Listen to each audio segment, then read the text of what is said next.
आज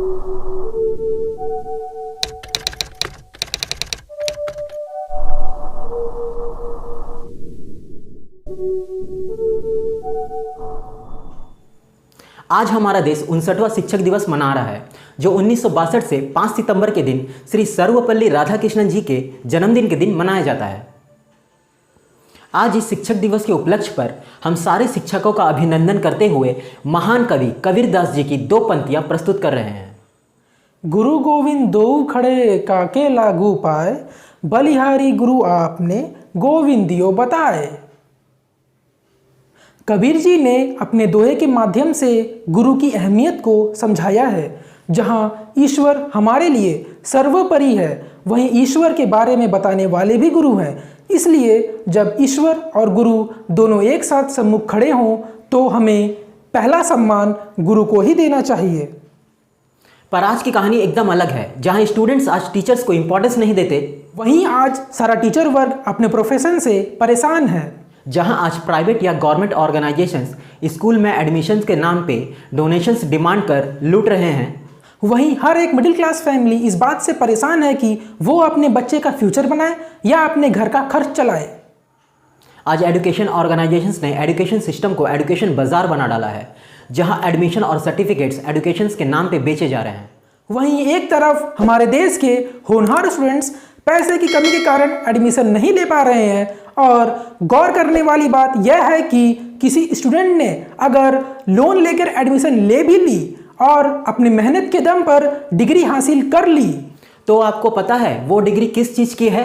वो डिग्री है अनएम्प्लॉयमेंट की, जिसे हासिल करने के बाद ये पक्का हो गया कि अब आप अनएम्प्लॉयमेंट की रेस में शामिल हो गए हैं। उसके बाद एक तो बैंक का कर्ज, दूसरा बेरोजगारी की मार से इंसान बौखला उठता है। और ऐसे चल रहा है हमारे देश में एजुकेशन बाजार।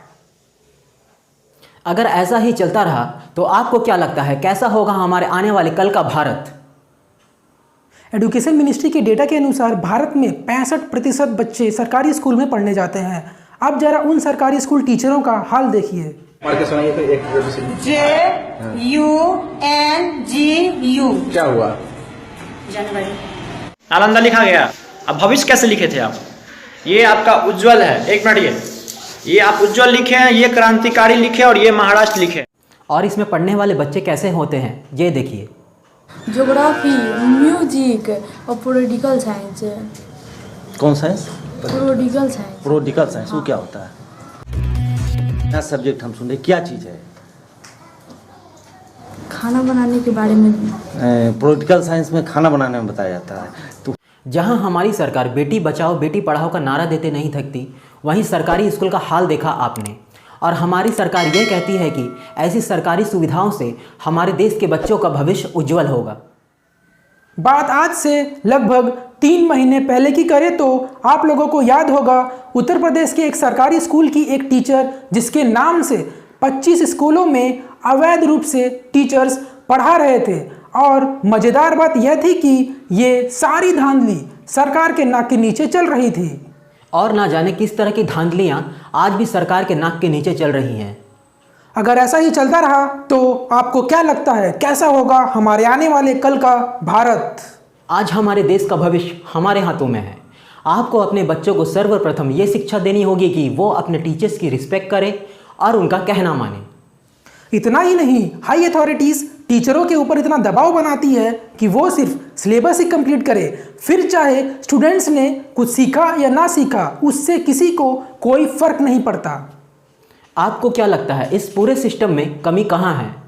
कमी है हमारे politicians, government, education organisations, teacher, student और गार्जियन में। जहां पॉलिटिशियंस सीट पाने की दौड़ में लगे रहते हैं, वहीं इनकी सरकार बन जाने पे बड़े बड़े दावे ठोके जाते हैं। और ज़्यादा बात करें तो इनके सारे दावे सरकारी दस्तावेज पर बस नाम भर के लिए धरे रह जाते हैं। और उसके बाद ना सरकार का ऑर्गेनाइजेशंस पे कोई कंट्रोल रहता है, और वो ना ये निगरानी करती है कि ऑर्गेनाइजेशन सिस्टम को सही से फॉलो कर रही है या नहीं। जहां प्राइवेट ऑर्गेनाइजेशंस डोनेशंस और हाई फीस चार्ज करते हैं, वहीं गवर्नमेंट ऑर्गेनाइजेशंस में फीस तो कम होता है पर अच्छे टीचरों और संसाधनों की कमी होती है। जहां प्राइवेट ऑर्गेनाइजेशंस में टीचर मजबूर होता है कम सैलरी पे पढ़ाने के लिए, वहीं गवर्नमेंट ऑर्गेनाइजेशंस में कुछ ऐसे टीचर देखे जाते हैं जैसे शिक्षा की ज़रूरत उन्हें ज़्यादा है। जहां एक तरफ टीचर्स मजबूर होते हैं पूरे साल सिलेबस कंप्लीट करने के पीछे, वहीं दूसरी तरफ स्टूडेंट बेबस है कि उनको मोटी मोटी किताबों को रटकर अच्छे ग्रेड लाना है, जिन किताबों का प्रैक्टिकल लाइफ में आगे चलकर कोई मतलब नहीं। फिर चाहे उनके अंदर टैलेंट और स्किल्स कूट कूट कर क्यों ना भरे हो, स्टूडेंट्स के टैलेंट और स्किल्स को पहचानने का वक्त ना उनके स्कूल टीचर्स के पास है, जहां वो रोज़ के लगभग 7 घंटे बिताते हैं, और ना ही उनके पेरेंट्स के पास, जो अपने बच्चों का स्कूल में एडमिशन करवा कर भूल जाते हैं कि अगर बच्चों का स्किल पहचान कर उन्हें स्टडी कराई जाए तो बच्चे और भी होनहार बन सकते हैं।